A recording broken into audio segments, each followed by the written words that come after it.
মই আপোনালোকক আজিয়ে পোনপটীয়াকৈ ঘোষণা কৰি দিওঁ যে আমাৰ চেয়াৰমেন অনিল ডাঙৰীয়া 2026 চনৰ বিধানসভা নিৰ্বাচনত আমাৰ ৰাইজৰ দলৰ হৈ নিৰ্বাচনত অৱতীৰ্ণ হ'ব। আমাৰ দলৰ মঞ্চত এই সম্পৰ্কে বিবেচনা কৰি ইতিমধ্যে সিদ্ধান্ত লোৱা হৈছে আৰু চেয়াৰমেন আলি ডাঙৰীয়াক আমি আদৰণি জনাবলৈ সিদ্ধান্ত লৈছোঁ। গতিকে 2026 চনত বিধানসভা নিৰ্বাচনত চেয়াৰমেন আলি ডাঙৰীয়া আমাৰ ৰাইজৰ দলৰ প্ৰাৰ্থীৰূপে এবাৰ নিৰ্বাচনত অৱতীৰ্ণ হ'ব। চেয়াৰমেন আলি ডাঙৰীয়া মোৰ একেবাৰে আগফালে বহে বিধানসভাত আৰু মই সদায় উপলব্ধি কৰি থাকোঁ যে মানুহজনে সদায় জনগণৰ প্ৰশ্নবিলাক উত্থাপন কৰে। সদায় মানুহজনে জনগণৰ প্ৰশ্ন উত্থাপন কৰে। তেখেতে যেতিয়া সংখ্যালঘুৰ বিপদ হয় তেখেত সদায় সংখ্যালঘুৰ পক্ষত থাকে আৰু অকল সংখ্যালঘু নহয়, সমগ্ৰ অসমৰ দৰিদ্ৰ মানুহবিলাকৰ বান খহনীয়া আৰু বিভিন্ন উন্নয়নবিলাকৰ প্ৰশ্নত যিকেইজন বিধায়ক সৰব হৈ থাকে তাৰ ভিতৰত আমাৰ অসম বিধানসভাৰ এজন অত্যন্ত সৰব বিধায়কৰ নামেই হ'ল চেয়াৰমেন আলি ডাঙৰীয়া। আৰু মই আৰু এটা কথা আজি আপোনালোকক ৰাজহুৱাকৈ কওঁ, মইতো নতুন বিধায়ক, কিন্তু আমাৰ বিধানসভাত মই দেখিছোঁ যে গোটেই ৰাজ্যখনক বুজি পোৱা, ৰাজ্যখনৰ অৰ্থনীতি বুজি পোৱা বিধায়কৰ সংখ্যা খুব কম। তাৰ ভিতৰত এজন বুজি পোৱা, ভালকৈ বুজি পোৱা মানুহবিলাকৰ ভিতৰত এজন হ'ল ভৰত নৰ ডাঙৰীয়া আৰু দ্বিতীয় মানুহজনী হ'ল চেয়াৰমেন আলি ডাঙৰীয়া। সেইকাৰণে চেয়াৰমেন আলি ডাঙৰীয়া অসম বিধানসভাৰ এজন যোগ্য তেখেত আপোনাৰ জনপ্ৰতিনিধি। তেখেতে বাজেটখন বুজি পায়, অসমৰ অৰ্থনীতি বুজি পায় আৰু যেতিয়া এটা আপোনাৰ বিধেয়ক এখন উত্থাপন হয়, সেইখন নতুন বিধেয়কে হওক বা সংশোধনৰ কাৰণে হওক, সেই বিধেয়কখনৰ ওপৰত তেখেতে সঁচি অৰ্থত চৰকাৰক সমালোচনা, আমাৰ বিৰোধী দলবিলাকৰ যিটো দায়িত্ব আৰু চৰকাৰক সমালোচনা কৰা, চৰকাৰক চকু মেলি দেখুৱাই দিয়া, সেই কামটো কৰিবৰ কাৰণে তেখেতে সক্ষম হয়। গতিকে যিজন মানুহে আচলতে অসমৰ ৰাজনীতি বুজি পায়, অথচ ৰাজনীতি বুজি পোৱাৰ পাছতো তেওঁ যিটো দলত আছে সেই দলটোৰ পৰা যিধৰণে সুযোগ পাব লাগিছিলে সেই সুযোগ পোৱা নাই, যাৰ কাৰণে তেখেতে দলটোৰ প্ৰতি বিদ্ৰোহত আছে।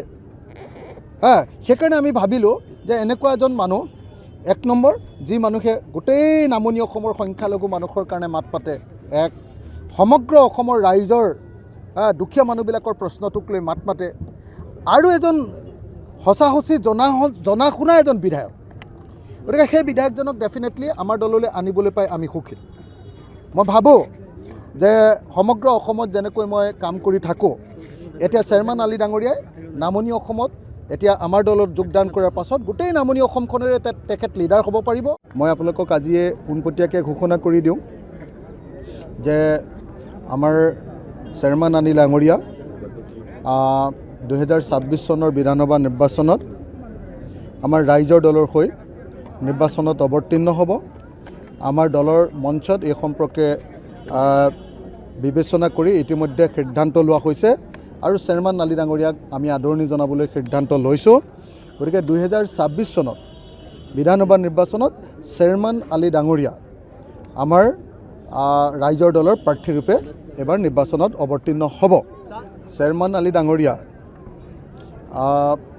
মোৰ একেবাৰে আগফালে বহে বিধানসভাত আৰু মই সদায় উপলব্ধি কৰি থাকোঁ যে মানুহজনে সদায় জনগণৰ প্ৰশ্নবিলাক উত্থাপন কৰে। সদায় মানুহজনে জনগণৰ প্ৰশ্ন উত্থাপন কৰে।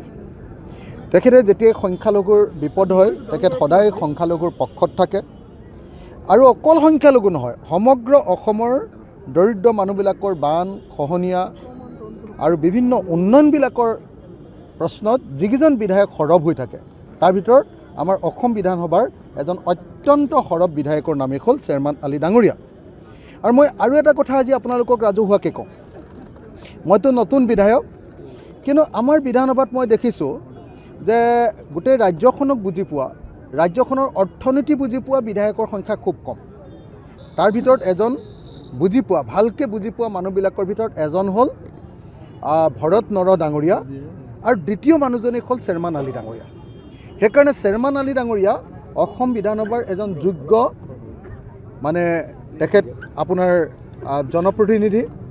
তেখেতে বাজেটখন বুজি পায়, অসমৰ অৰ্থনীতি বুজি পায় আৰু যেতিয়া এটা আপোনাৰ বিধেয়ক এখন উত্থাপন হয়, সেইখন নতুন বিধেয়কেই হওক বা সংশোধনৰ কাৰণে হওক, সেই বিধেয়কখনৰ ওপৰত তেখেতে সঁচি অৰ্থত চৰকাৰক সমালোচনা, আমাৰ বিৰোধী দলবিলাকৰ যিটো দায়িত্ব আৰু চৰকাৰক সমালোচনা কৰা, চৰকাৰক চকু মেলি দেখুৱাই দিয়া, সেই কামটো কৰিবৰ কাৰণে তেখেতে সক্ষম হয়। গতিকে যিজন মানুহে আচলতে অসমৰ ৰাজনীতি বুজি পায়, অথচ ৰাজনীতি বুজি পোৱাৰ পাছতো তেওঁ যিটো দলত আছে সেই দলটোৰ পৰা যিধৰণে সুযোগ পাব লাগিছিলে সেই সুযোগ পোৱা নাই, যাৰ কাৰণে তেখেতে দলটোৰ প্ৰতি বিদ্ৰোহত আছে। সেইকাৰণে আমি ভাবিলোঁ যে এনেকুৱা এজন মানুহ, এক নম্বৰ যি মানুহে গোটেই নামনি অসমৰ সংখ্যালঘু মানুহৰ কাৰণে মাত পাতে, এক সমগ্ৰ অসমৰ ৰাইজৰ দুখীয়া মানুহবিলাকৰ প্ৰশ্নটোক লৈ মাত মাতে, আৰু এজন সঁচি জনা শুনা এজন বিধায়ক। গতিকে সেই বিধায়কজনক ডেফিনেটলি আমাৰ দললৈ আনিবলৈ পাই আমি সুখী। মই ভাবোঁ যে সমগ্ৰ অসমত যেনেকৈ মই কাম কৰি থাকোঁ, এতিয়া চেয়াৰমেন আলি ডাঙৰীয়াই নামনি অসমত এতিয়া আমাৰ দলত যোগদান কৰাৰ পাছত গোটেই নামনি অসমখনেৰে তেখেত লিডাৰ হ'ব পাৰিব।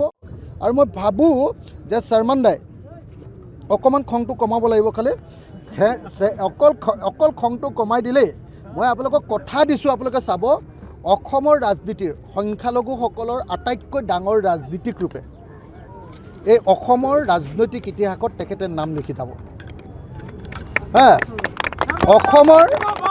অসমৰ ৰাজনৈতিক ইতিহাসৰ আটাইতকৈ ডাঙৰ সংখ্যালঘুৰ ৰাজনীতিক ৰূপে চেয়াৰমেন আলি ডাঙৰীয়াই অসমৰ ৰাজনৈতিক ইতিহাসত নাম লিখি যাব। কেৱল এইবাৰ খালি মই এটাই কৈছোঁ যে মই হাতত ধৰিয়ে থাকিম, এইবাৰ গণ্ডগোল কৰিলে হাতত ধৰিম, গালি পাৰিলে কাৰোবাক খং উঠিলে মই হাতত ধৰি দিম, আৰু এবাৰ লগে লগে বন্ধ কৰি দিব। সেইটো হৈ গ'লে আপোনালোকক মই কনফাৰ্ম কৰি দিব পাৰোঁ যে চেয়াৰমেন আলি ডাঙৰীয়া অসমৰ সবাতোকৈ এতিয়ালৈকে যিমান সংখ্যালঘু মানুহে ইলেকশ্যন খেলিছে আটাইতকৈ গুৰুত্বপূৰ্ণ বিধায়ক আৰু সংখ্যালঘুসকলৰ নেতাৰূপে তেখেত পৰিচিত হ'ব। তো এইখিনি কথাই মই ক'লোঁ। সেইটো আমাৰ দাদাই আজি কনফাৰ্ম কৰি দিব। দাদাই আজি আমাৰ চেয়াৰমেন দাই আজি কনফাৰ্ম কৰি দিব। সেইটো মই আগতে ঘোষণা কৰাৰ পৰিৱৰ্তে আপোনালোকে জানিবই লাগে য'ত আপুনি গণসমাৱেশ ক'ত পাতিছোঁ। আৰু মই এই সমষ্টিটোত তাৰমানে যেতিয়াই আহিছোঁ মই সদায় সুধি আছোঁ যে চেয়াৰমেন দাক যদি আমি টিকেট দিওঁ জিকিবনে নাই। এইটো চাওকচোন, দেখিছে নাই, মই আপোনালোকক কৈ থাকোঁতে সেইফালৰ পৰা চিঞৰি আছে, দেখিছেনে। চেয়াৰমেন দা জিকাটো 100% খাটাং। মই আজি আহি থাকোঁতেও ৰাস্তাই এনেই গাড়ীখন ৰখাই মই সুধিছোঁ যে ইয়াত কোন জিকিব, বোলে চেয়াৰমেন আলি যদি উঠে তেওঁতো 100% জিকিব। মই ক'লোঁ সঁচাকৈ জিকিবনে, কৈছে 100% এনেকৈ চিঞৰি দিয়ে মানুহে, মহিলা পুৰুষ চবকে সুধি আহিছোঁ। গতিকে চেয়াৰমেন আলি ডাঙৰীয়া এইবাৰ এই সমষ্টি মন্দিয়া সমষ্টিৰ পৰা ডেফিনেটলি চাওক, চেয়াৰমেন আলি ডাঙৰীয়া অসমৰ এজন জ্যেষ্ঠ বিধায়ক, অভিজ্ঞ বিধায়ক, জনা শুনা বিধায়ক, শিক্ষিত বিধায়ক, একদম সঁচাকৈ অসমৰ ৰাজনীতি বুজি পোৱা বিধায়ক।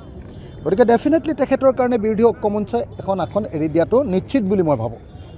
আৰু যদি নিদিয়ে তেতিয়াহ'লে চাওঁ, আমি কথা পাতিম। মোৰ মতে চেয়াৰমেন দাৰ কাৰণে এটা ছিট লোৱাটো, আৰু মই আপোনাক এইটোও কৈ থওঁ, চেয়াৰমেন দাৰ কাৰণেতো এৰি দিবই, এৰি নিদিলেও চেয়াৰমেন দাই যাৰ তাৰ লগত ইলেকশ্যন খেলিলেও আৰু মই যদি লগত থাকোঁ, আমি দুইটা যদি থাকোঁ, নামনি অসমৰ এজন বাঘ হ'ল চেয়াৰমেন দা, আৰু গোটেই উজনি অসমত মই দপদপাই থাকোঁ, গোটেই অসমত দপদপাই থাকোঁ। এই দুটা লগ লাগিলে আৰু ক'ত চেয়াৰমেন দা জিকাৰ কাৰণে কিবা অসুবিধা আছে নেকি। গতিকে টেনশ্যন ফ্ৰী থাকক আপোনালোকে। আৰু মই ভাবোঁ যে চেয়াৰমেন দাই অকণমান খংটো কমাব লাগিব। খালি অকল খংটো কমাই দিলেই, মই আপোনালোকক কথা দিছোঁ, আপোনালোকে চাব অসমৰ ৰাজনীতিৰ সংখ্যালঘুসকলৰ আটাইতকৈ ডাঙৰ ৰাজনীতিক ৰূপে এই অসমৰ ৰাজনৈতিক ইতিহাসত তেখেতে নাম লিখি যাব।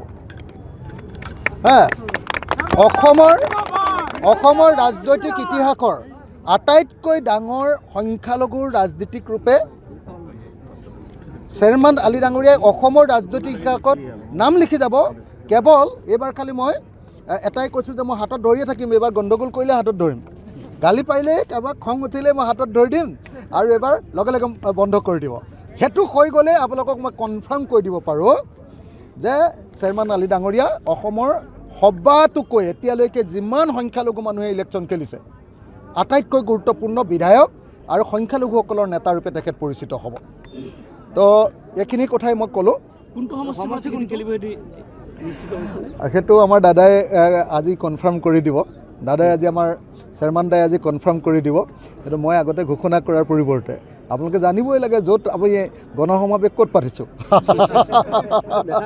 আৰু মই এই সমষ্টিটোত তাৰমানে যেতিয়াই আহিছোঁ মই সদায় সুধি আছোঁ যে চেয়াৰমেন দাক যদি আমি টিকেট দিওঁ জিকিবনে নাই হা এইটো চাওকচোন দেখিছে নাই মই আপোনালোকক কৈ থাকোঁতে সেইফালৰ পৰা চিঞৰি আছে দেখিছেনে চেয়াৰমেন দা জিকাটো 100% খাটাং মই আজি আহি থাকোঁতেও ৰাস্তাই এনেই গাড়ীখন ৰখাই মই সুধিছোঁ যে ইয়াত কোন জিকিব বোলে চেয়াৰমেন আলি যদি উঠে তেওঁতো 100% জিকিব মই ক'লোঁ সঁচাকৈ জিকিবনে কৈছে 100% এনেকৈ চিঞৰি দিয়ে মানুহে মহিলা পুৰুষ চবকে সুধি আহিছোঁ গতিকে চেয়াৰমেন আলি ডাঙৰীয়া এইবাৰ এই সমষ্টি মন্দিয়া সমষ্টিৰ পৰা ডেফিনেটলি চাওক চেয়াৰমেন আলি ডাঙৰীয়া অসমৰ এজন জ্যেষ্ঠ বিধায়ক অভিজ্ঞ বিধায়ক জনা শুনা বিধায়ক শিক্ষিত বিধায়ক একদম সঁচাকৈ অসমৰ ৰাজনীতি বুজি পোৱা বিধায়ক গতিকে ডেফিনেটলি তেখেতৰ কাৰণে বিৰোধী ঐক্য মঞ্চই এখন আসন এৰি দিয়াটো নিশ্চিত বুলি মই ভাবোঁ আৰু যদি নিদিয়ে তেতিয়াহ'লে চাওঁ আমি কথা পাতিম মোৰ মতে চেয়াৰমেন দাৰ কাৰণে এটা ছিট লোৱাটো আৰু মই আপোনাক এইটোও কৈ থওঁ চেয়াৰমেন দাৰ কাৰণেতো এৰি দিবই এৰি নিদিলেও চেয়াৰমেন দাই যাৰ তাৰ লগত ইলেকশ্যন খেলিলেও আৰু মই যদি লগত থাকোঁ আমি দুইটা যদি থাকোঁ নামনি অসমৰ এজন বাঘ হ'ল চেয়াৰমেন দা আৰু গোটেই উজনি অসমত মই দপদপাই থাকোঁ গোটেই অসমত দপদপাই থাকোঁ এই দুটা লগ লাগিলে আৰু ক'ত চেয়াৰমেন দা জিকাৰ কাৰণে কিবা অসুবিধা আছে নেকি গতিকে টেনশ্যন ফ্ৰী থাকক আপোনালোকে যিকোনো খবৰৰ বাবে যোগাযোগ কৰক আমাৰ এই নম্বৰত 9181 307 2221